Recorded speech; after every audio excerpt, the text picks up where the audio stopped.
Last week, PM Modi visited the Bandipur Tiger Reserve to celebrate the Golden Jubilee and commemorate 75 years of Project Tiger. But as always, the opposition had its stall and grievances ready for him, only to be led by the man leading the verbal spats was Congress President Jairam Ramesh, who seemed to have intense issues with PM Modi's active participation toward the preservation and conservation of wildlife, particularly its Bandipur chapter. More recently, Jairam Ramesh sparked controversy when he took a series of jabs at PM Narendra Modi, referring to him as the hard-working Shikari Shambhu. क्या pose देते हैं? What a poser. This comes just after PM Modi's Bandipur visit. But Jairam Ramesh's jabs are quite problematic in nature. It's not only beginning to represent his own view as his party's position on Modi's efforts, but also exposes a part of Congress' own indulgence. Well, Jairam Ramesh is known for a book authored by him. His book titled Indira Gandhi, Life in Nature projects Mrs. Gandhi as a keen environmentalist. Team Pamphlet went through a set of articles to find out about the legacy of Indira Gandhi's life in nature. But most citations available somehow happen to be from Jairam Ramesh's book Indira Gandhi's Life in Nature. Does Jairam excel in environmental PR for Indira Gandhi? Well, there is no denying how good the speech of Mrs. Gandhi at the plenary session of the 1972 Stockholm Conference was. Some of the extracts Team Pamphlet found from her address are as follows. We are gathered here under the aegis of the United Nations. We are supposed to belong to the same family, sharing common traits and impelled by the same basic desires. Yet we inhabit a divided world. How can it be otherwise? There's still no recognition of the equality of man, or respect for him as an individual. In matters of color and race, religion and custom, society is governed by prejudice. Tensions arise because of man's aggressiveness and notions of superiority. The environment cannot be improved in conditions of poverty, nor can poverty be eradicated without the use of science and technology. Must there be conflict between technology and a truly better world, or between enlightenment of the spirit and a higher standard of living? What happens at some of these international forums and You cannot take anything away from Mrs. Gandhi for how well she stood up for environmental advocacy and related concern. Let's see the big picture, or should we say a contrasting picture. That picture is aligned with this row. More recently, on April 9, controversy erupted when senior journalist and columnist Kanchan Gupta intervened in the verbal attacks on PM Modi led by Mr. Jairam's tweets. He asked on Twitter if Jairam can tell the world whose brilliant idea for this India tourism ad was and who approved the captivating Air India ad. We see an official advertisement to hunt the tiger in the former, whereas in the latter, Maharaja hunting down the tiger. While it's these two major howlers by Congress alone that adds or gives noise to the story. Let's take a pause at this particular advertisement. Let us just break this down for you. Aside from the tiger, glance over the description. Thrilled to the excitement of a tiger shikar found only in the lush jungles of India, fishing and small game hunting to await the adventurous sportsman. What does the tagline indicate? That hunting awaits the adventurous sportsman? Does it indicate anything about the intentions in the tagline, which comes across as an open invitation to tourists to visit as well as hunt the big cats? The use of the words thrills, excitement, tiger, shikar, game hunting and adventurous sportsmen very well tell you what intentions were directed toward the conservation of the valuable species in the jungle of India. Well, this is not a random pamphlet, nor is this the pamphlet's manufactured pamphlet, but this is the then Government of India's very own pamphlet. But what message does it convey? That you should actively hunt for the thirst. The government is with you. The major point here is that it collides with the reign of Chacha Nehru, whatever you decide. Now go through the second one. Air India featured a cover titled Shikar India. This advertisement is from 1968, the time when hunting was not prohibited. Maharaja with his troops going for the tiger. So was Shikar, the new normal back then, backed by Indira Gandhi's first tenure in government. Well, that sounds interesting as well as frustrating. First, you have a tourism program to kill the tiger, and then you have another program to save the tiger, both under the same PM. This is true lesson today's Congress needs to learn from Mrs. Gandhi, that it's better to be a hypocrite than to lose elections. Mr. Ramesh should be asked here what was cooking between 1947 to 1973. That is the subject of the whole debate. Well, Kailash Sankhala's book titled Tiger, The Story of Indian Tiger goes on to reveal the alarming figures where between 1950s and 60s alone, 3,000 tigers were killed for the sake of trophies. More recently, an article surfaced on the internet in the portal of the Times of India's website by Shishir Arya. It dates back to the pre-1972 era, titled When Nagpur Was the Hunting Capital. The reason why the debate goes to Nagpur is that it is often called the tiger capital of India, given how it connects many tiger reserves in India to the world. But the bigger reason is that the author goes on to tell how the elite families in the city would go for personal hunting. Often foreign guests were accompanied by sharpshooters. But even after the Wildlife Protection Act of 1972, Project Tiger in 1973 and so many conservation programs, if we see the diminishing figures, we are only left to guess how effective and sincere the efforts of the government of that time were. As per the WIA records and report, there were 40,000 tigers in 1947 and by 2010 they had dropped to 3,200. By 2014 they were down to 2,026, but now they have risen roughly to 2,976. How come? इसमें भी मोदी जी का हाथ है. Now one also gets to ask Mr. Ramesh about the signs of tiger population decline since 1972, a long rule when only Congress resided.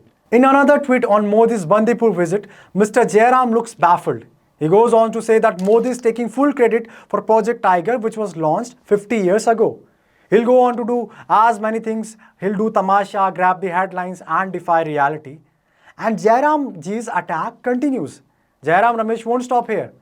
Now, more recently, he has raised the bar of the debates.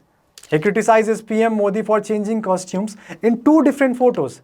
But he doesn't let the public know that both of the images were captured pre and post safari respectively. He openly says that Shikari Shambhu never got to see a tiger at Bandipur, blatantly mocks PM Modi. He goes on to say that Modi never got to see a tiger at Bandipur. He says that there is a blame game going on between SPG and forest staff.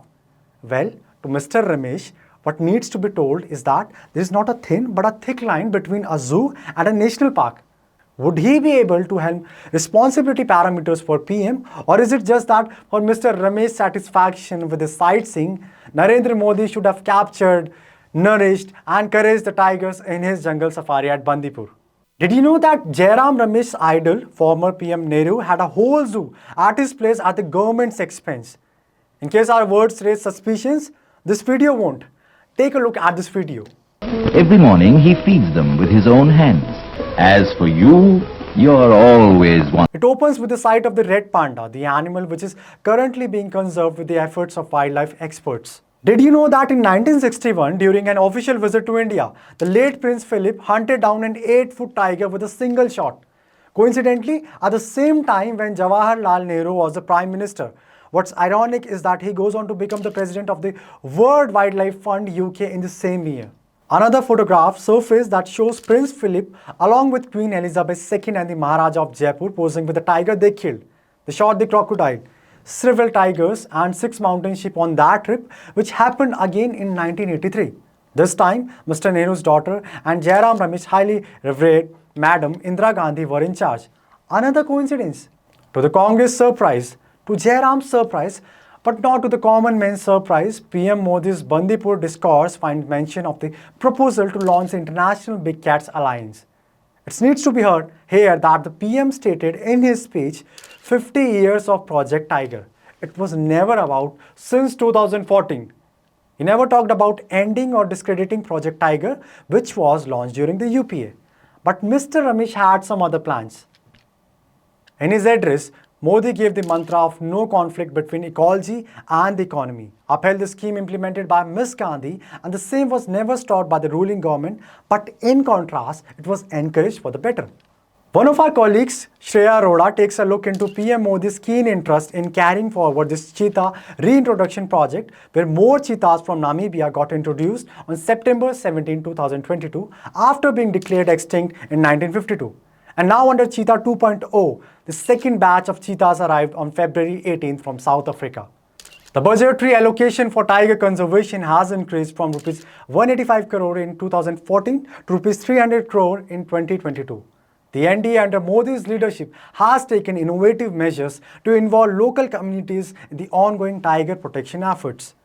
Far away from Bandipur in Uttarakhand, the double-engine government has been able to implement the world's first CATS. That means Conservation Assured Tiger Standards to protect tigers in the Lansdowne Forest Division.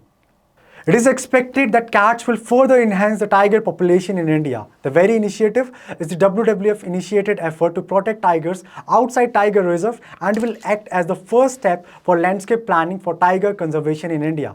But since positive or good news is not encouraged and appreciated by Mr. Jairam, we won't go further. Interestingly, Jairam Ramesh's tenure as Environmental Minister of India is in itself a controversial stint, giving permission to the sale to divert 595 hectares of land for mining iron ore in the West Singhbhum district of Jharkhand, altering several forest sanctuaries, forest and water reservoirs that fall in the no-go zones just for resource extraction, or putting out industries into the Saranda forest area generally inhabited by tribals in Jharkhand with the self-claimed assurance that this will bring employment, or be it about granting a final forest clearance to POSCO's Rs 52,000 crore integrated steel project in Odisha against the permission from FAC, who also warned that it will cause extensive damage. The list never ends. For Mr. Ramesh, it's the elevated wildlife corridor of the BJP. It's the Wildlife Amendment Act of the BJP.